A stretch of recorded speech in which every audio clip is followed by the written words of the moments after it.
El Señor esté con ustedes. y con tu espíritu.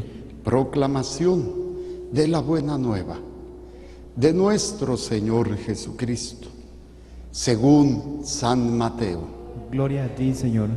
En aquel tiempo, mientras Jesús hablaba, se le acercó un jefe de la sinagoga, se postró ante él y le dijo: Señor, mi hija acaba de morir, pero ven tú a imponerle las manos y volverá a vivir.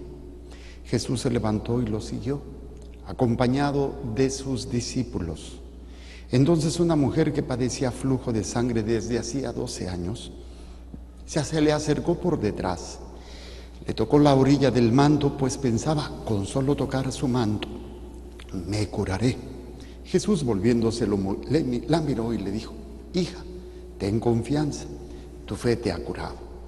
Y en aquel mismo instante quedó curada la mujer. Cuando llegó a la casa del jefe de la sinagoga, vio Jesús a los flautistas y al tumulto de la gente y les dijo: retírense de aquí, la niña no está muerta, está dormida. Y todos se burlaron de él.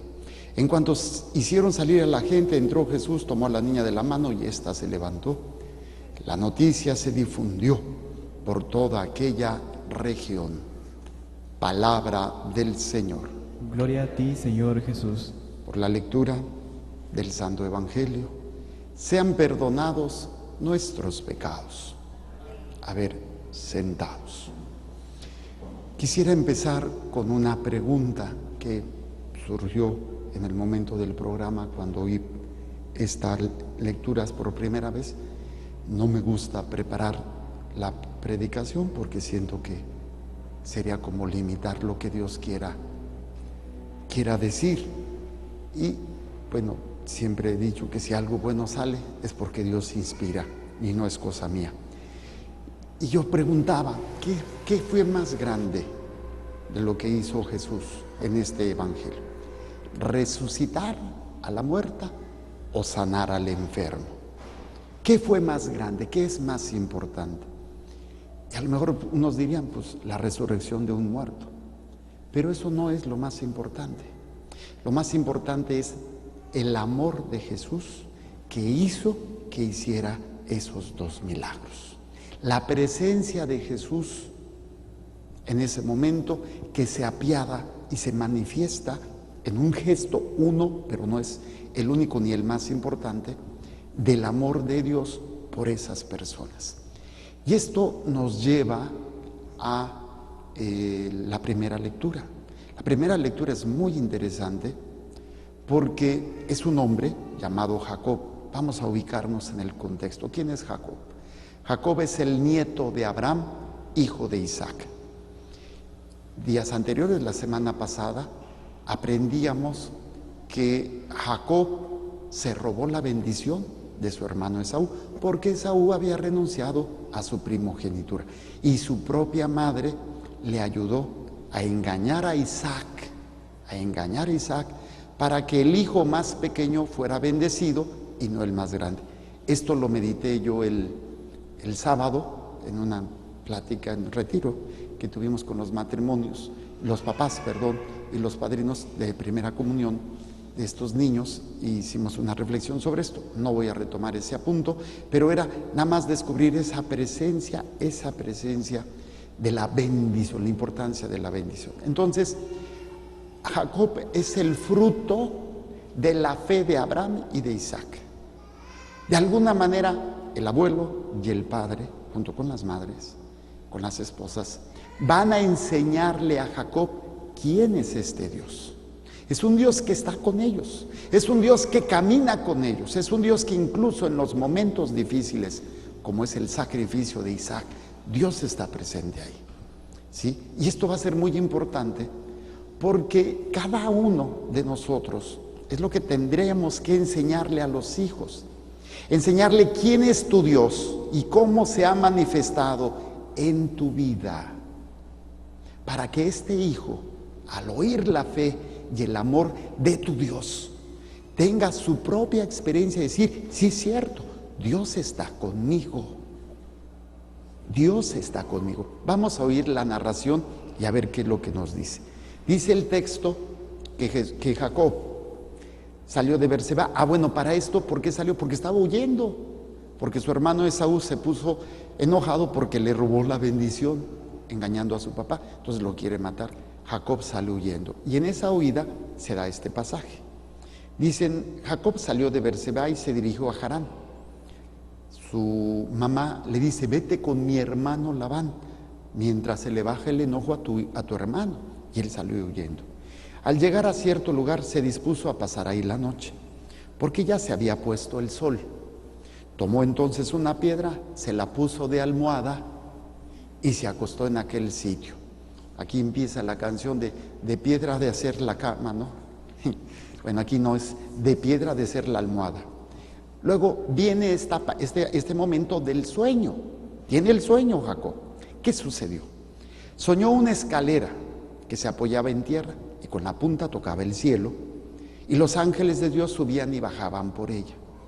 Vio que el Señor estaba en lo alto de la escalera y oyó que le decía, yo soy el Señor, el Dios de tu padre Abraham y el Dios de tu padre Isaac. Entonces se está identificando. Fíjense bien, papás, padrinos, que Dios es el que va a identificar tu hijo, tu hija. Es aquel que tú le presentaste, no con palabras, no porque lo hayas llevado al catecismo, sino con aquel que tú confiabas. Y a veces ese Dios no es el Dios de Jesús, es el Dios dinero, es el Dios placer, es el Dios de la violencia, porque en eso confiabas más que en tu propio Dios.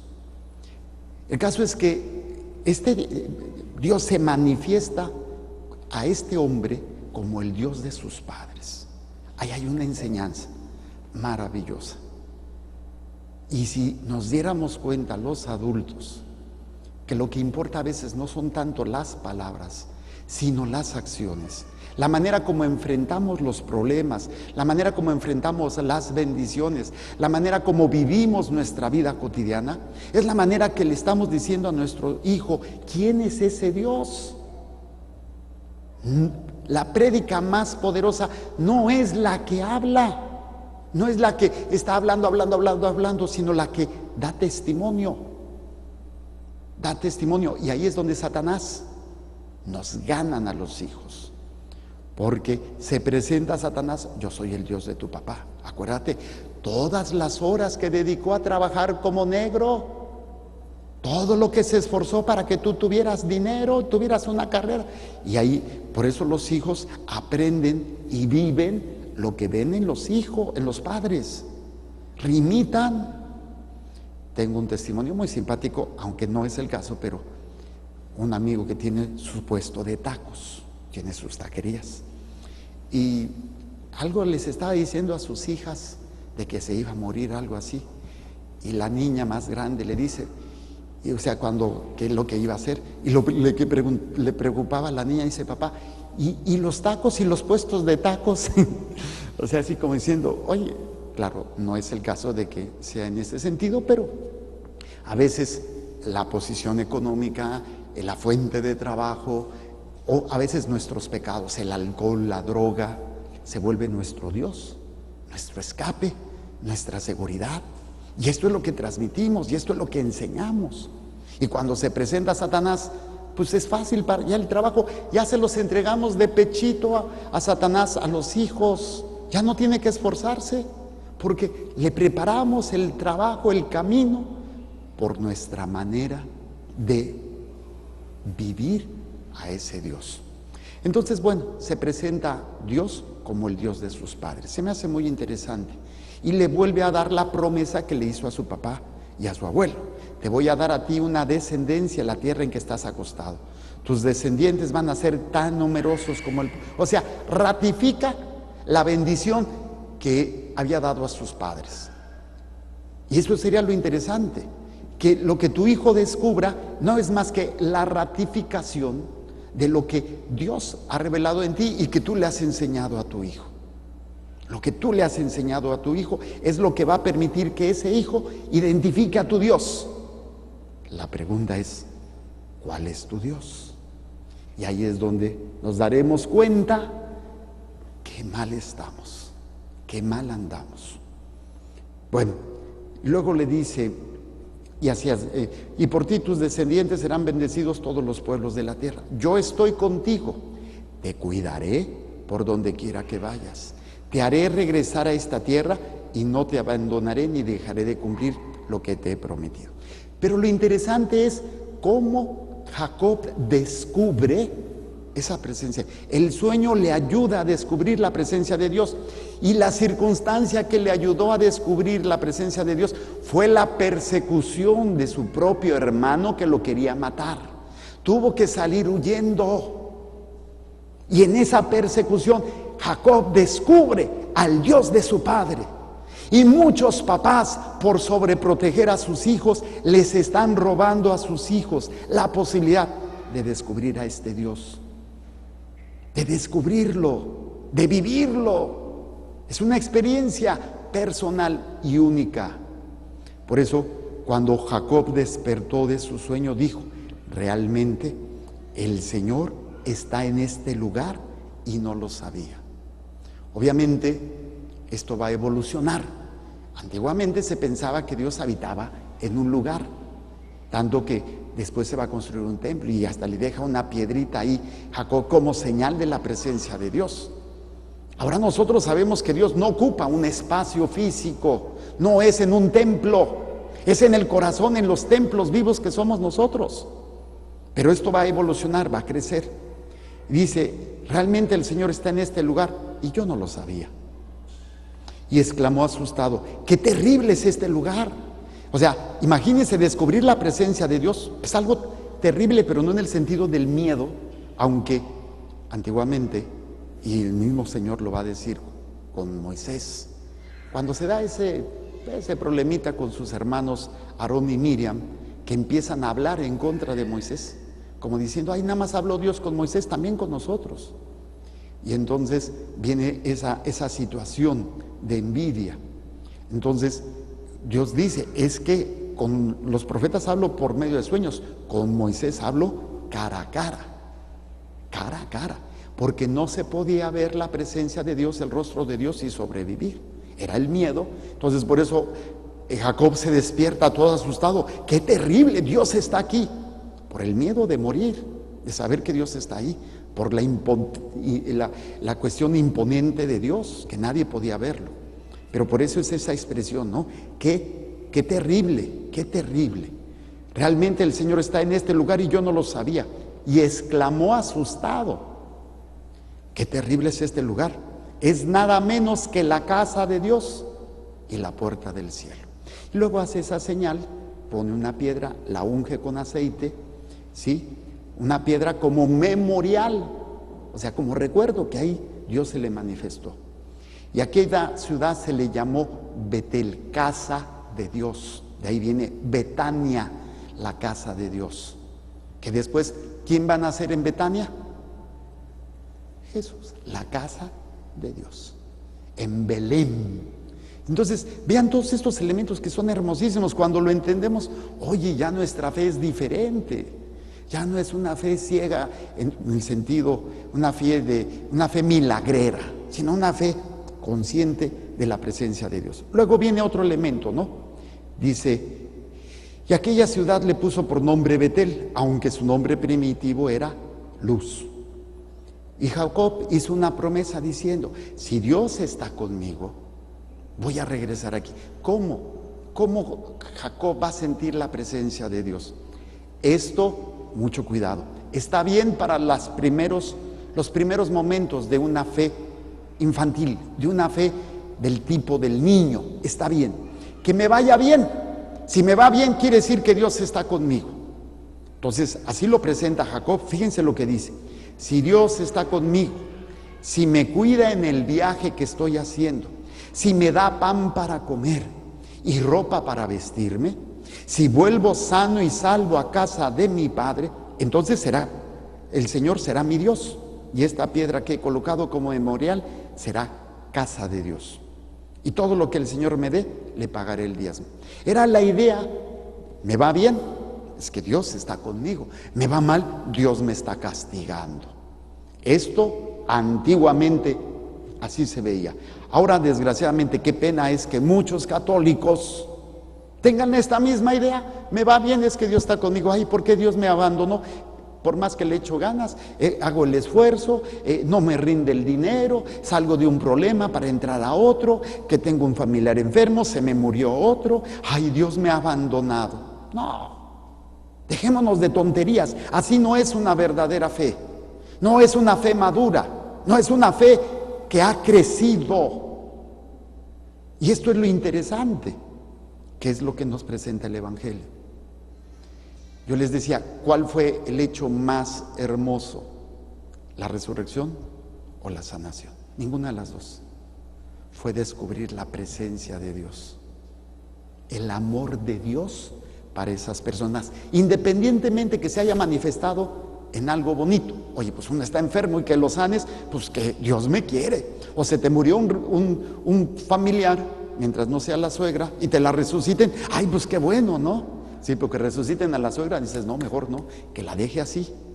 Pero qué hermoso cuando ves esas manifestaciones, pero aprender a descubrir el amor de Dios en las cosas que no se me dan, que no se me cumplen, eso es lo interesante, como el hijo, que cree que se le quiere porque se le compra o se le permite y se le da permiso para todo lo que quiere.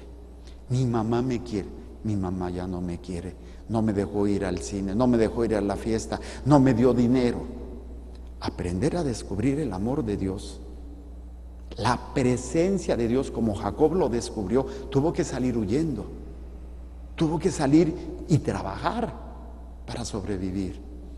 Entonces, esto es un elemento que va a ser fundamental en nosotros como cristianos, si queremos verdaderamente crecer y madurar. Descubrir que Dios me ama y que se hace presente cuando me va bien, pero también cuando me va mal. Cuando todo está bien o cuando todo está mal. Cuando estoy enfermo, cuando estoy sano. Cuando se me cumple lo que pido, cuando no se me da nada de lo que yo pido. Y saber que Dios está ahí conmigo. Porque me ama. Y el amor ya no dependo o ya no lo entiendo como lo que Dios me da cuando yo se lo pido. Lo entiendo por lo que Dios ya me dio, la salvación. Y porque Dios se sigue manifestando, se sigue haciendo presente en mi vida, porque yo soy ese templo, yo soy esa casa de Dios.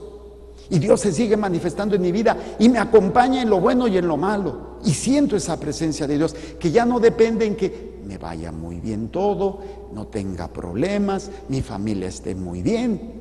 Qué difícil es para un católico llegar a esa madurez, saberse amado por Dios, aunque te lleve la fregada, aunque te vaya como en feria. Y mucha gente viene con el padrecito para que le solucione, porque le va mal, porque esto, porque aquello. Y ahí dices, si entendieras que a veces tienes que pasar por eso para descubrir la presencia de Dios. Y ya no esperar a que se te haga un milagro o esperar para que se te solucione, para que te sientas amado por Dios. ¿Qué creen que fue lo que movió a Jesús a hacer lo que hizo? No el que no lo hayan matado, no el que no lo hayan traicionado, o no que lo hayan negado o lo hayan torturado. El saberse amado por el Padre le da la fuerza a Jesús para haber dado su vida. Eso es madurez espiritual. Eso es crecimiento de un alma. Si no, pues vamos a seguir siendo niños, pero niños malcriados, niños caprichosos, niños que solamente dependen de cómo me siento para decir que estoy. Incluso para los consagrados, ¿sí? Ya sean monjitas o sacerdotes, que sienten que sí son y que sí es su vocación, porque todo les sale bien, porque todo se siente bien, porque todo el mundo le reconoce. No, qué hermoso es cuando tu vocación la vives, en el matrimonio también, cuando lo vives a pesar del dolor y del sufrimiento, sabes que Dios está contigo. Y ya no es porque lo sientas, sino porque lo sabes, porque lo descubres. A veces se da en un sueño, a veces se da en un retiro, en una prédica, en una misa, en un momento de dolor, pero saber que Dios está contigo es la experiencia que puede cambiar nuestras vidas. Entonces, ¿qué es lo más grande? La resurrección del muerto o la sanación del enfermo. Ninguna de las dos. Son nada más señales de algo más profundo, que Dios está contigo y que Dios te ama. Entender esto y aprenderlo a vivir puede ser la clave que cambie completamente toda tu vida. Y obviamente sea también algo que cambie la vida de tus hijos. Dales a conocer a este Dios a tus hijos, a tu esposo, a tu esposa, y verás las cosas maravillosamente diferentes. Los problemas seguirán y a lo mejor hasta más grandes, pero la experiencia de Dios, wow, puede ser algo increíble. Y termino con el Salmo. Señor, en ti confío. Tú, que vives al amparo del Altísimo y descansas a la sombra del Todopoderoso, dile al Señor: tú eres mi refugio y mi fortaleza. Tú eres mi Dios y en ti confío. Él te librará de la red del cazador, de la peste funesta. Te cubrirá con sus alas y te refugiarás bajo sus plumas. Pues tú me conoces y me amas, dice el Señor. Yo te libraré y te pondré a salvo. Cuando tú me invoques, yo te escucharé. En tus angustias estaré contigo. Qué chulada de salmo. Hagamos lo nuestro y vivamos esta fe que Dios está siempre con nosotros. De hecho, el nombre que se le da al Mesías son dos nombres, que es el Emmanuel, el Dios con nosotros, y Jesús, Dios que salva, el Dios que se hace uno con nosotros para salvarnos, para darnos la vida eterna. Presentamos el pan y el vino y las intenciones que hay en el corazón de cada uno de ustedes.